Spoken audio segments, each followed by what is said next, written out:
Welcome to Wisdom for the Wilderness, a podcast from the pastors of Overland Church, where we talk about many topics that are important to the life of Overland Church. And once again, this week, we have our college pastor, Brandon, with us today, and we are talking about something that is important for all of us in the church, but especially college students, high school students, and that is dating, something that has probably been a while since you and I mean, at least the type of dating, we go on dates every Friday, but it's with the same woman now. So Right. We both have made lunch dates a habit with our wives. It works in our schedule, but no dating. And I would just throw in and say, man, this is important for parents too, to listen to. Absolutely. Parents, this is something you have to think about. And even if you've got littles, I'm just telling you, it's coming hard and fast. And so you've got to do that. So let me ask you guys a question.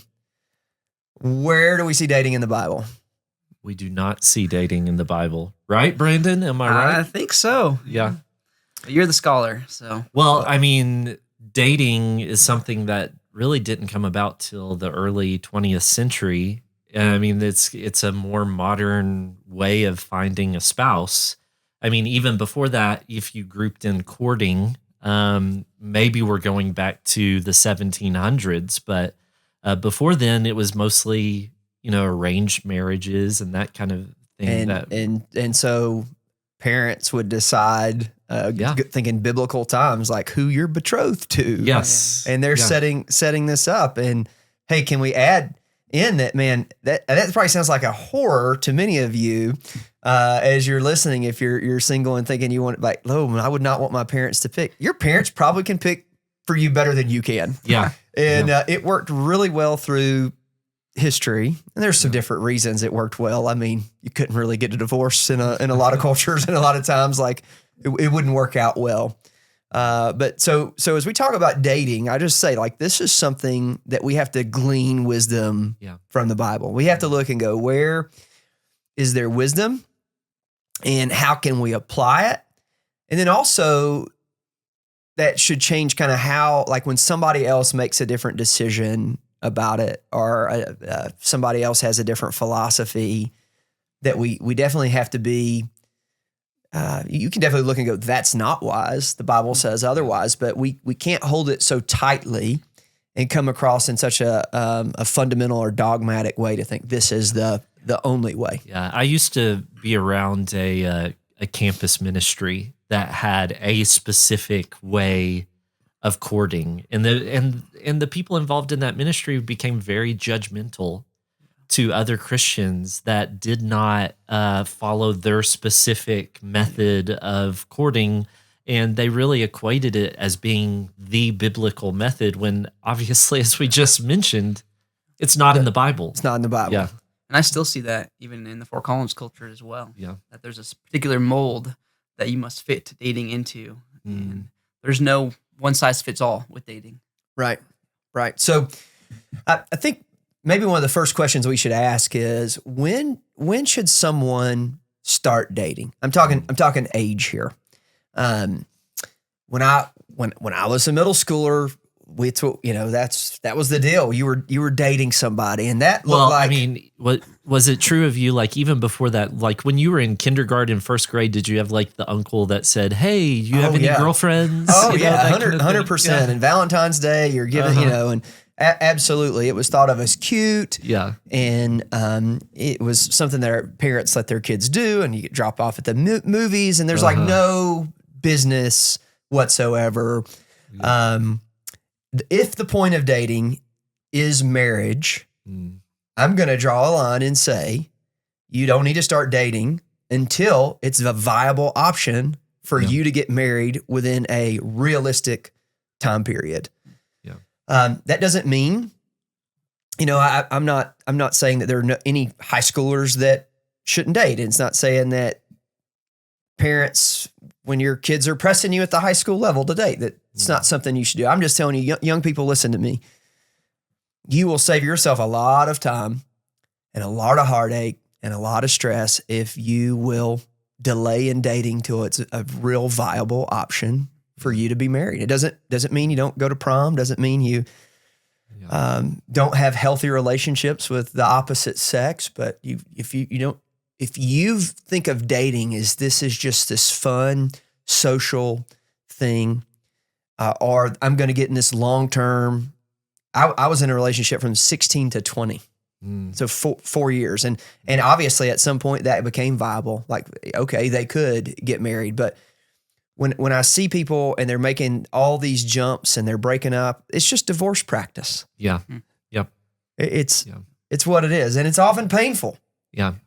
Yeah. I think it's fine in high school and stuff to go on some dates, but like you said, prom, dances, and those are actually good experiences when there's boundaries, to practice being a gentleman, to practice being a young lady. But the idea of being in that serious relationship, like where is that going? It can't go anywhere yet. So why are you even putting yourself in that emotional situation that's just going to rip you apart probably in the end? And there's obviously you got your hormones and you, because we talked about extended adolescence, but like your body is ready. Yeah. Your body's ready to make babies and have children. Yep. And, but you are not in a position yourself that you can do that. So, I think it just feels so weird to say this, but there's wisdom in waiting until there's not. Yeah. And then when it's time, then you go. So, I just think there's we just got to say no to middle school dating, just period. Early high school dating, I think we just say no, period. Later high school dating, then we can start having real conversations and bringing biblical wisdom and light, and developing our children to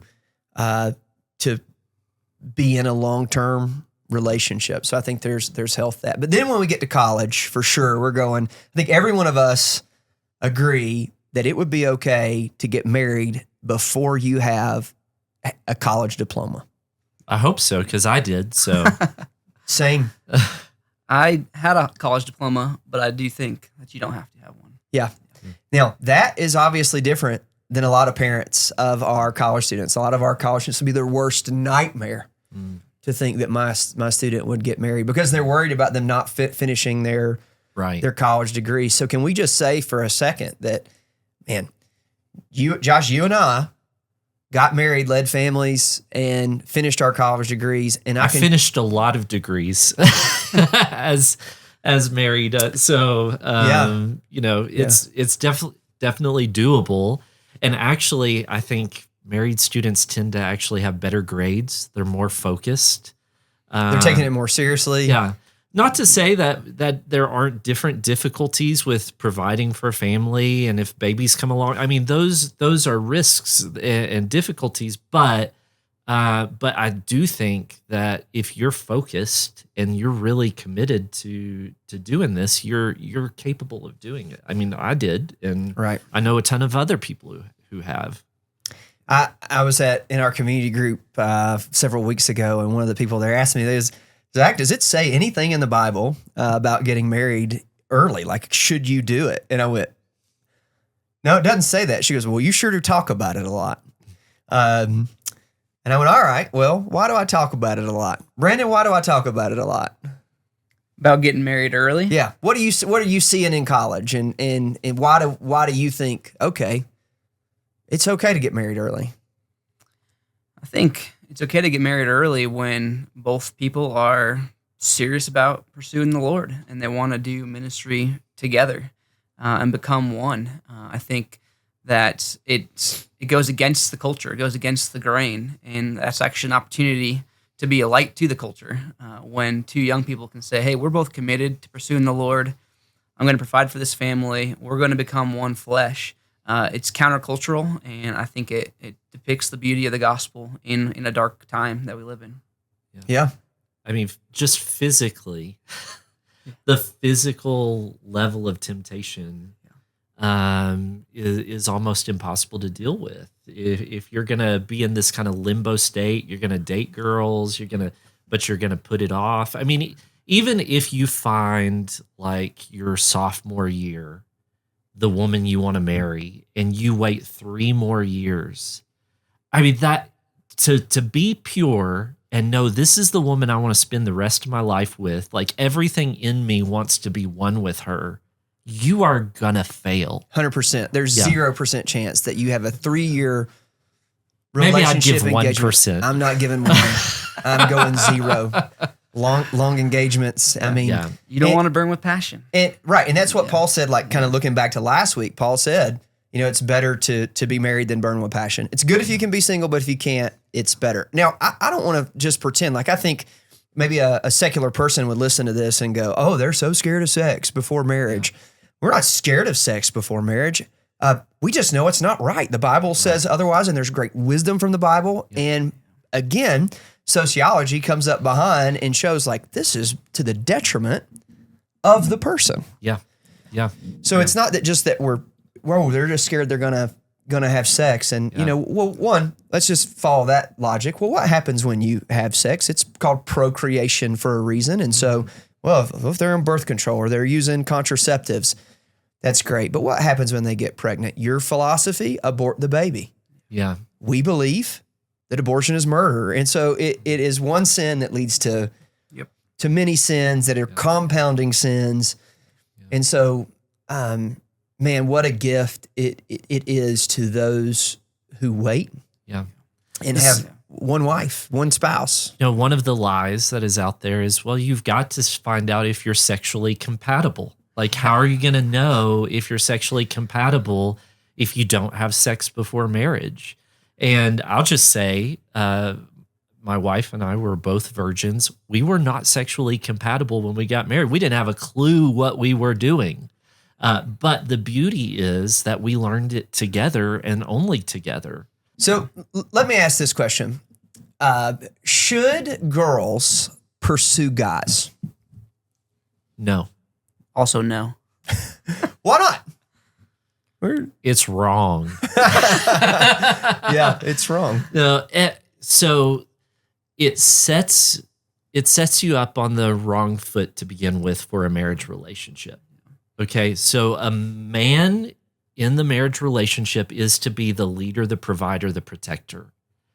And if you begin that relationship with him not leading, him being passive and the woman being active, then that's a pattern in that relationship that's going to go into your marriage. It's going to create problems in your marriage. Yeah. And you're not going to be following God's pattern of a husband leading with sacrificial love and a wife submitting to her husband as to the Lord. And so our dating practices have to set us up for correct marriage patterns and practices. If the guy is not taking initiative and is being passive, that's a red flag for the lady right then and there. Yeah. And so she shouldn't try to change him, expect that he's going to be less passive if she takes the initiative. That's a red flag right away that I think you ought to watch out for. I also think that girls that are tempted to do this is because of a low view of themselves, a low self-esteem. That's why they're having to push themselves out there. If you respect yourself and you're the type of woman of character, then you're not going to have a problem with guys coming after you. Right. You're going to be sought after, and that's going to that's what you want. I mean, that's what is deep in the heart of a woman, is to be pursued by Prince Charming. And so why surrender to that low self-esteem? Think highly of yourself and expect the guys to come after you. Like, you are the prize. Yeah. So prize yourself first. I feel like there's almost a few variables. It's yes, low self-esteem. It's also the culture saying, hey, you should be a girl boss. You should go out and do it.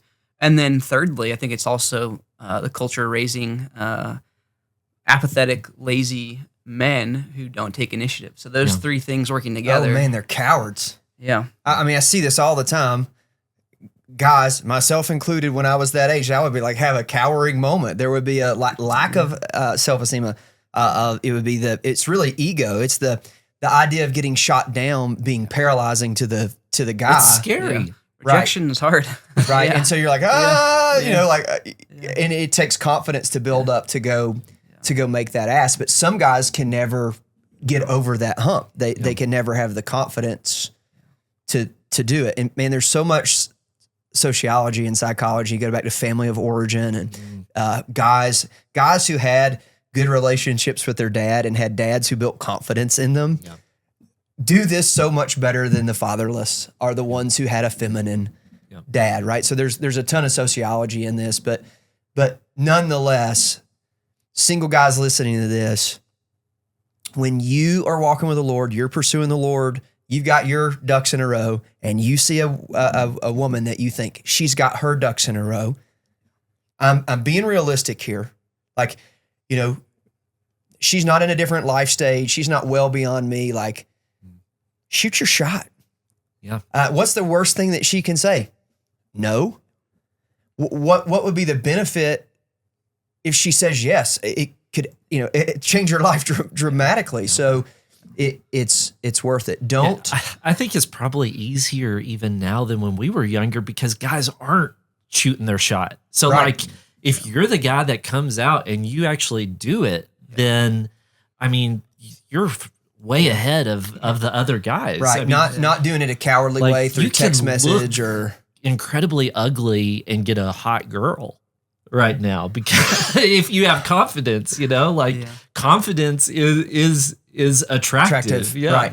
Yeah. And a lot of guys just don't have it. So that does make dating hard, which then leans them towards things like doing it online and online dating. So, man, let's just jump in on online dating for a second. 30% of adults now say they've dated online. So 7 out of 10 adults. Now, that being said, there's a whole lot of adults who were married before online dating. Mm-hmm. So what we don't have accurate numbers necessarily on is the actual people who are in the dating pool. Mm-hmm. And I think that number, I've seen that number, seen some projections of how married couples meet. Like it is way up there on online dating. Do you guys have any wisdom for or against online dating? I didn't online date. So this is somewhat new for me to think through. I think that it could be a tool if used in a godly way. I haven't thought too extensively about how that looks like practically. I think depending on your circumstance, your situation, your context, where you live, it can be a helpful tool. Yeah. I wouldn't put a absolute red line against it, but I would say experientially, I've never seen it work out well. And I've seen couples that have gotten married that met through online dating and the marriages crashed and burned. And I think part of the reason for that, this is just me thinking out loud. This is not, is not, you know, the law. This is, thus says the Lord. This is Josh thinking out loud. Yeah. But I think the reason for that is anytime we go out of the real world and we go into digital world, we're not dealing with real people in real settings. And even when that, you know, you start there and you cross into going out for dinner or whatever, you're still not seeing people in a real life situation. So, I mean, your pool for dating ought to be your church, your natural connections in life, and where you're actually seeing people the way they are before you put yourself in this artificial romantic situation. I mean, that's my take on it. What do you think? Right. Well, I have seen it work out quite a few times. Where people meet online and they're still married today and have good godly relationships. Yeah. So I think it does happen. Now I think you've got kind of two pools, two streams here. You've got like the Tinder, I'm using this to hook up, I'm using this for a good time for a party, and then you have people who are seriously coming to the table going, all right, I want a spouse. Yeah. Mm-hmm. Hopefully Christian mingle. Right. Yeah, Christian mingle. Looking for a spouse. Which we'll want to talk about in a second. About in a minute. I don't want us to get away from this podcast with talking about being unequally yoked. Yeah. I want to talk about that. But so I do think it can work, and I think you can find somebody that you maybe would not meet any other way. But I'm with you guys, and I just think serve in your local church, serve in your community, be connected, find a spouse in person if you can. Obviously, our college students, there is no greater time to find a spouse than right now while you're in college. It's the largest dating pool you're ever going to be around. When you move back to your hometown or the Western Slope, that number goes down. Especially for us, in Colorado, where there's such a small number of Christians. There's 35,000 students at CSU. We know there's probably under 1,500 Christians. So it is a smaller dating pool. We've got to own that. But online, here's one of the things I think online dating has done. I think as you create a profile and you look at matches, it has given you an idealistic view of what your not in shining armor is going to be that could possibly be unhealthy and vice versa. It could be part of the rise in an unrealistic standard. Yeah. So, man, I've obviously if online dating has worked for you, I mean, pray that the Lord blesses it and it is a piece of the conversation. But ultimately, as we're talking and we kind of continue in this podcast, we are talking about in person.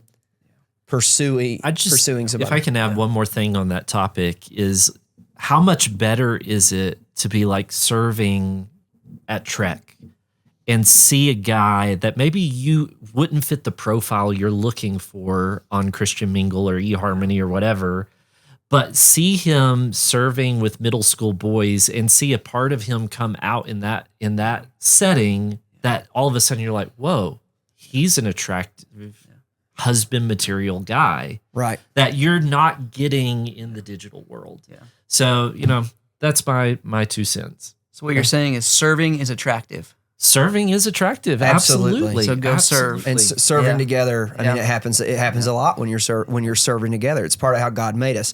So let me ask this question. How should a guy decide if a girl is a girl that he should pursue, and vice versa? If a guy is pursuing a girl, how should she decide, I think I'll go on a date with him? Well, first off, do not be afraid to say attraction is important. I mean, that's like the first thing that most of us are going to notice about our future spouse is they look good.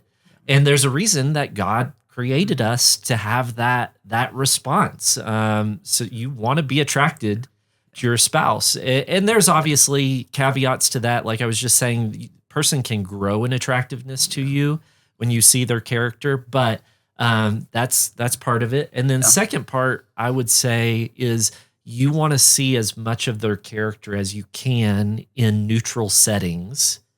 And validate that character as much as possible. And then you're going into a dating relationship already confident that this person is a person of character, it's a person I'm attracted to. Now I'm looking specifically, are we a good match? Are we compatible? Do I think that we have a good kind of give and take chemistry in that dating relationship? Yeah, we often talk about that character is the most important thing. And so trying to assess someone's character before even approaching the dating conversation. I think dating is more than attraction, but it's not less than attraction. So that should certainly be a piece of it. But try to assess their character from different vantage points, whether that's through friend groups, through the way that you see them serve, through what you hear about them. I think trying to assess their character is key, because you don't want to waste your time if you start going on dates and find out that their character is a facade. So I think trying to figure out, maybe through community, through friends, what is this person about? How do they conduct themselves? What's their personal holiness look like in their lives? Yeah, those are good things. I would jump in there and say, like, man, attraction, being one of those first things, but character trumps attraction after. Like, you want to make sure you're attracted to them. Like, obviously, you're gonna go, okay, I like the way they look, and there is that initial thing. But man, you want someone with a godly character. I had a man in my life growing up. It's one of my really good friends' dads. He would say, you need to make sure she's hot because she's going to be crazy. They're all crazy, And he would like speak so negatively about women. And well, there's a country song about marrying an ugly woman, right? There are. There is wisdom in marrying an ugly woman because she won't leave you. They're the she'll only be thankful. They'll never ever leave you, and if they do, you won't mind. But no biblical grounding in that song. Not a good song. So, very much though, that's just the wrong idea. Yeah. And we, as a culture, have looked at the airbrushed, the AI generated image, the filters, and we have created this impossible beauty standard. And especially when most guys, you're not so handsome yourself there, buddy. So, I think we can hit that in the too much. Character really does matter. Who they are, their pursuit of Christ. So I would just say, I add one thing to that. Yeah, go ahead. If you see some red flags in their character, pump the brakes. Yeah. Get out of it. You don't.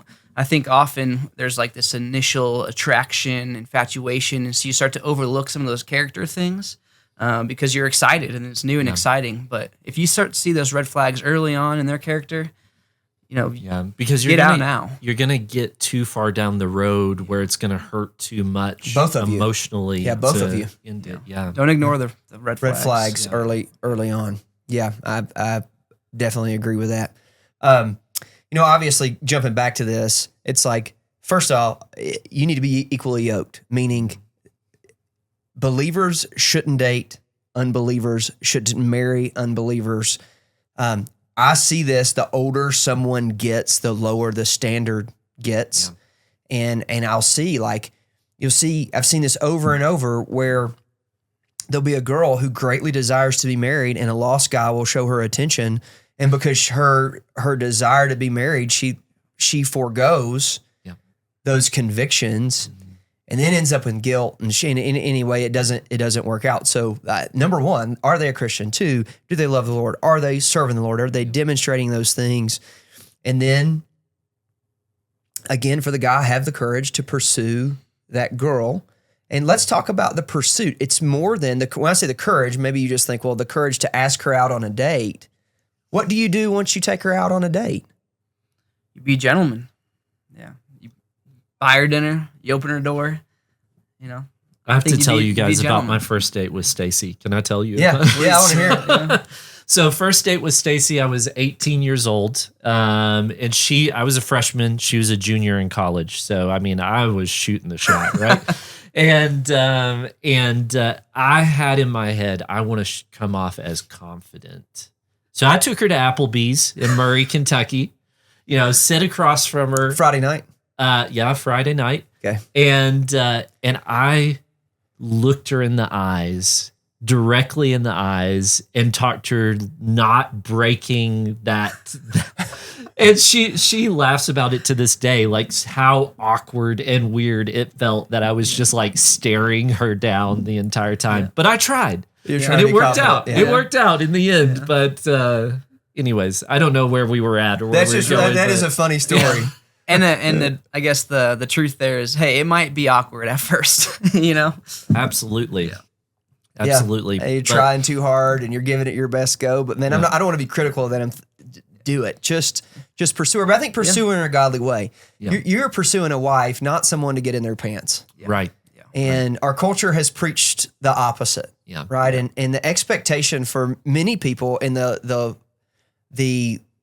secular world is that you have sex on the first date. And listen, as I'm thinking, we've been having this podcast. This might be the most countercultural podcast that some of these people will ever listen to. Yeah. But man, the Bible is counter to culture. Yeah. And so when we pursue, man, we want to make sure in dating that we're making it a godly marriage. So I just think about dating and how I pursued Jennifer, and man, I was not perfect in it. And there were times where I let my passions trump my convictions, and I pushed, and thank God for a godly wife, a godly woman who wasn't going to let my passions trump her convictions. Yeah.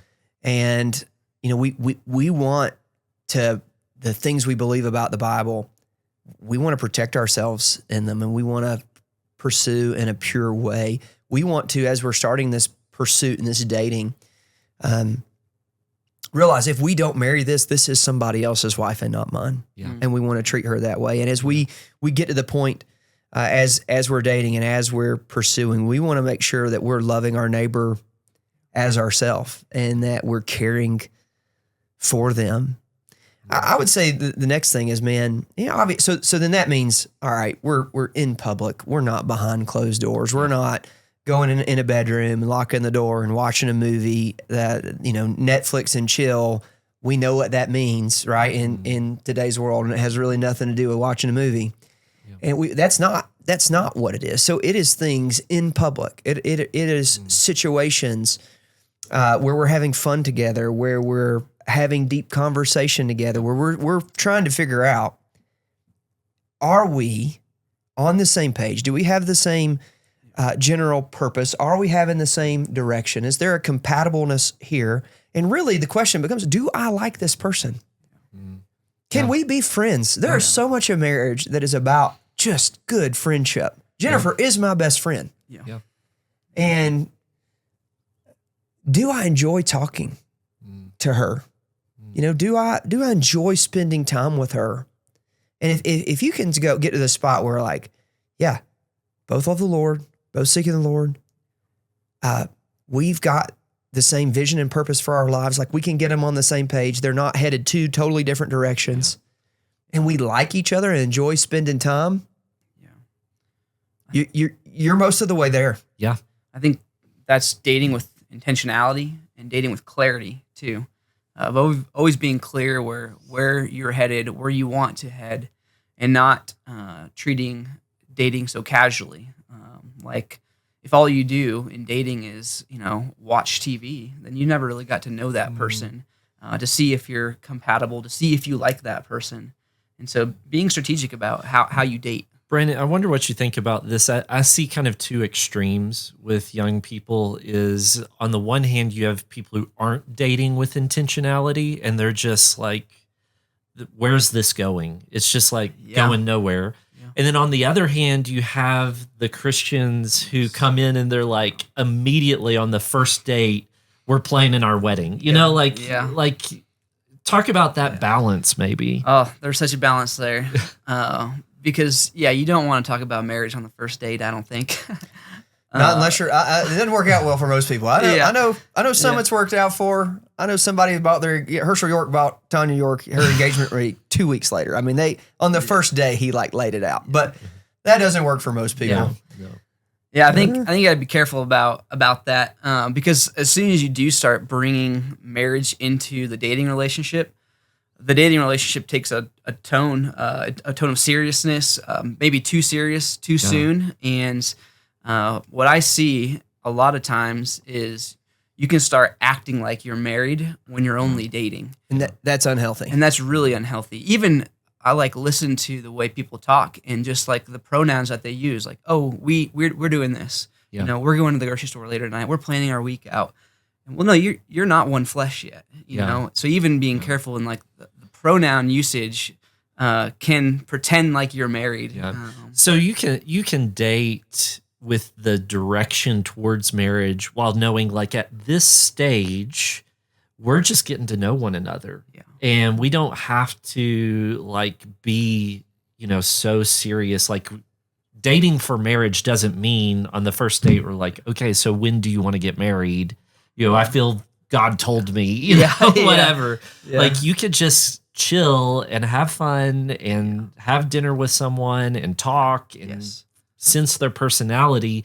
And that's still going with direction and intentionality. Dating should be fun. Yeah. If dating is not fun, you're doing it wrong. Yeah. That's right. And so if you're being way too serious, way too soon, it's probably not going to end well. You need a date. You need to have fun. You need to go do fun things together, create those memories together. And along the way, you ask them intentional questions.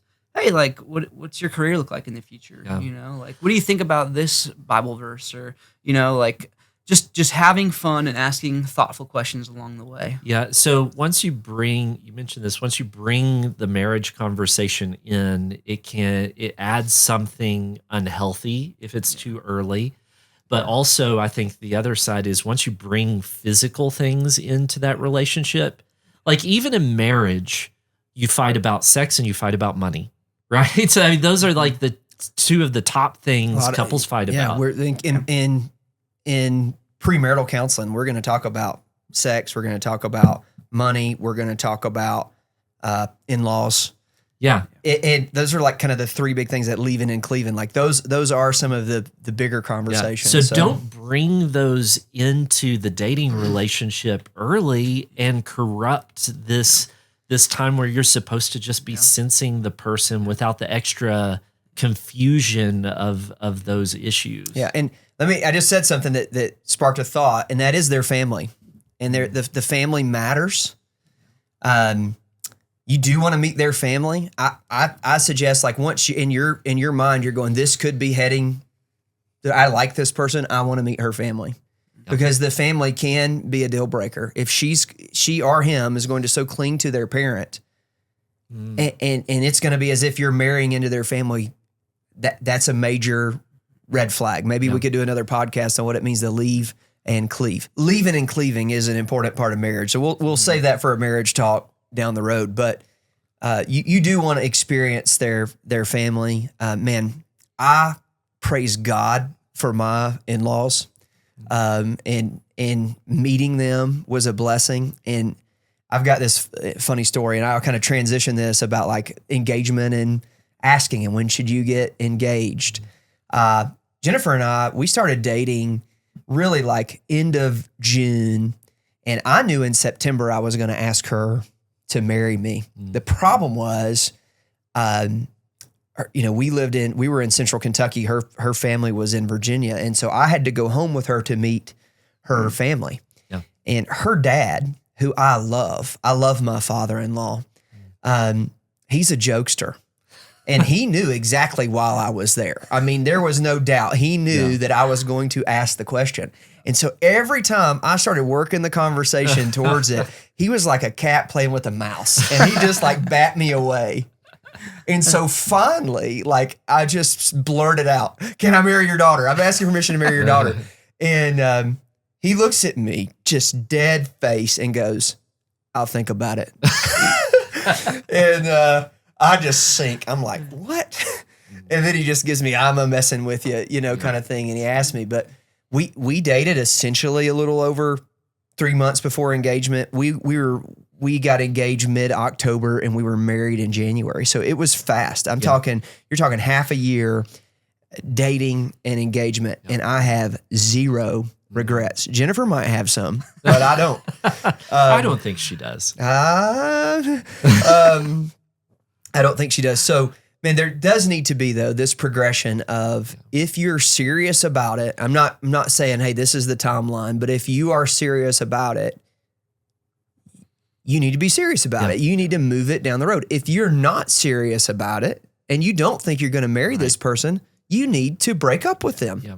You don't need to string them along. We call it poop or get off the pot. That's right. You don't string them along. It's cruel to string them along. It's not loving their neighbor. If you know that they're not the one for you, you need to let them go so that they can get on with their business and their life as fast as possible.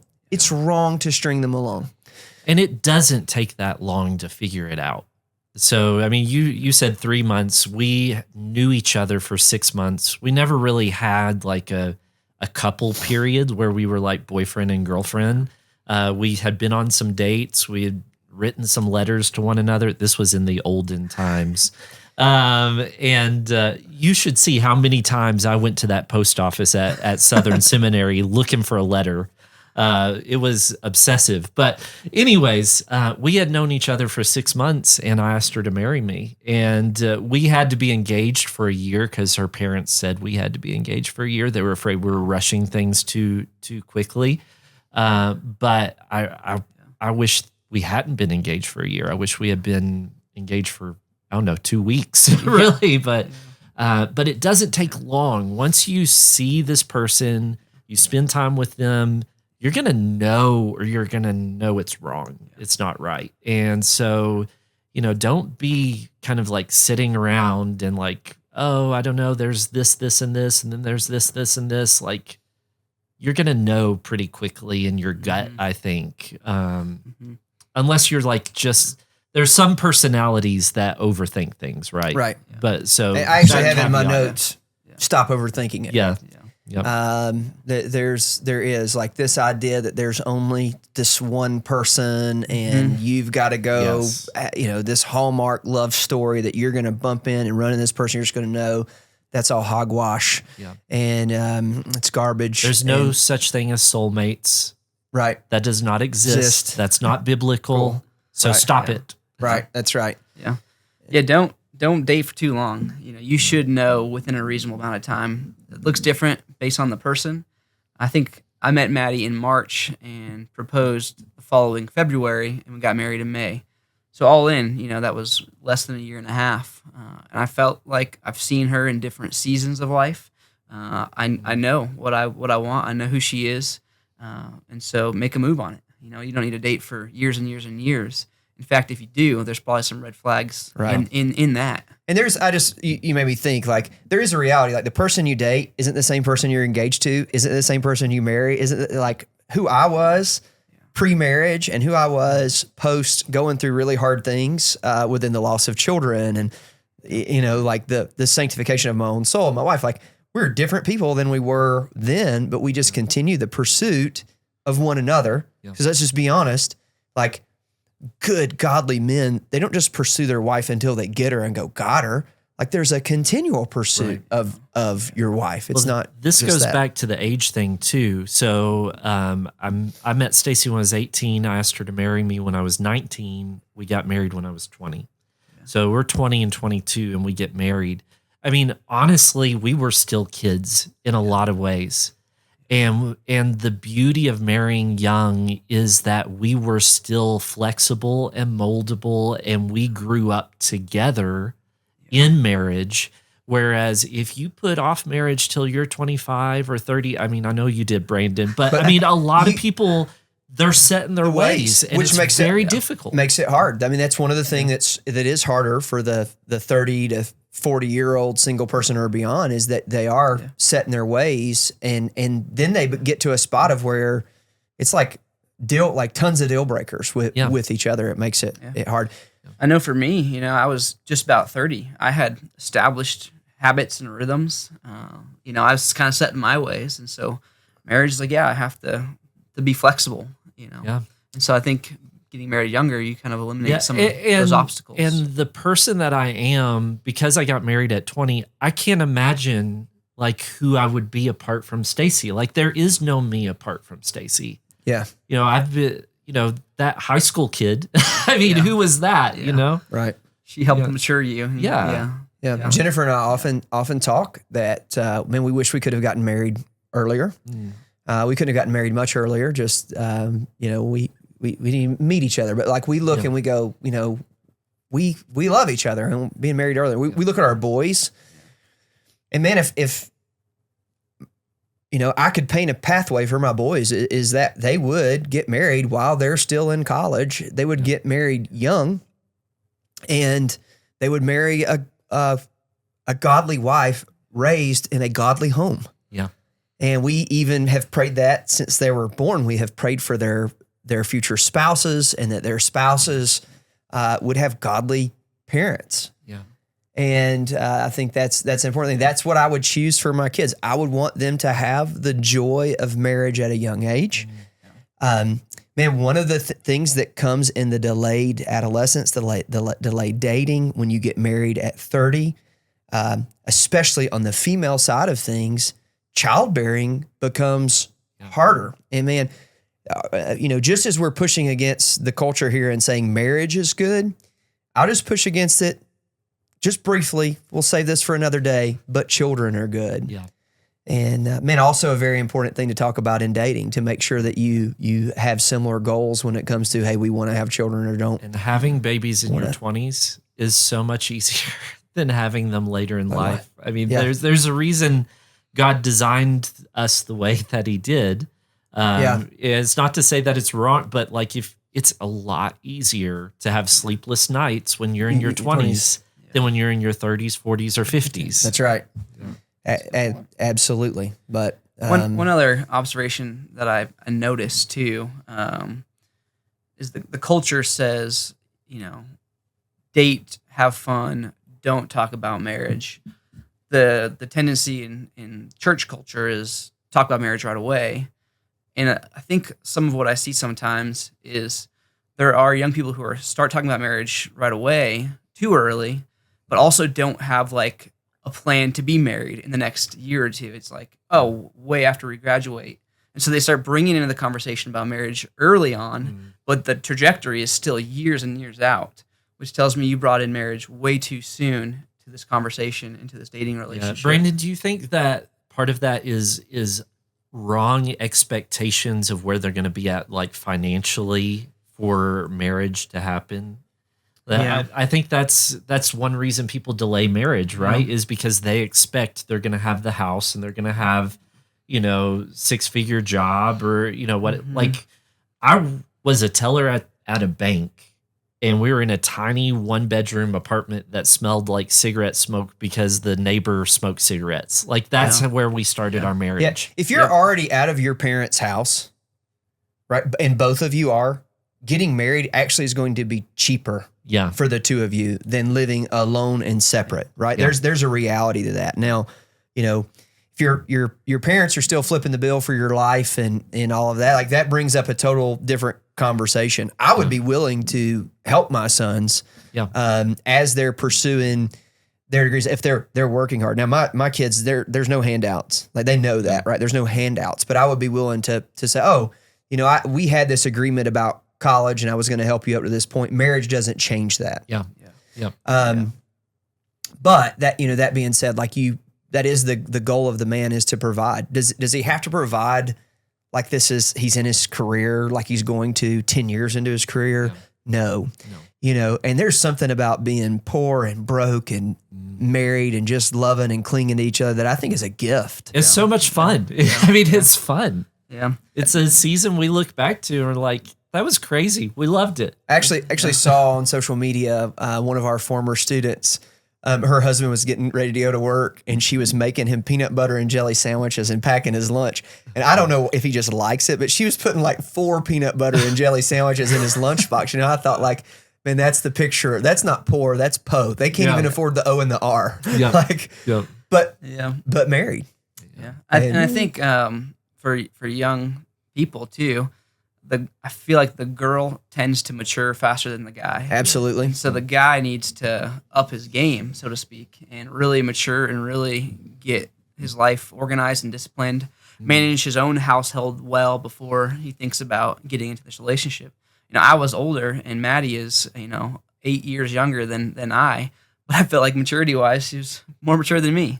Yeah, we all feel that. We do. Yeah. I'm just kidding. I'm just kidding. I'm just busting you. We don't feel that. That's funny, but definitely. But you and let's just be honest. Just be a little vulnerable and transparent, and throw your story out here for everybody to see. Like, you didn't get saved until what age? 24. You were 24 when you got saved, and you lived a very worldly college experience. Yeah. I mean, you did the college thing really, really well. Everything you can think of. On the secular end, you did it. And by God's grace, you came to Christ. And so what the worldly pursuit gets you. Yeah. I know what it offers, and it's not worth it. It's not worth it. Not worth it, yeah. It's not worth it. And I don't think that the Christian has to go through that it's better for the Christian to go, no, I'm going to bypass all of that and save myself all that hurt and that pain. Yeah. Which is why I have a burden for college ministry, is to communicate to students. You don't have to do that. You don't have to chase the college experience. Like, there's more to it. Yeah. Right. Well, guys, I feel like we could continue talking about this, and we've probably lost listeners at this point, but I'm sure those who are still listening, there's probably a lot that are dating and are curious and want to do this well. And so just know that your pastors and elders at your church, there's other people besides your pastors and elders. There are so many godly couples in our church that would love to talk to you. Couples that are dating, ask for a double date.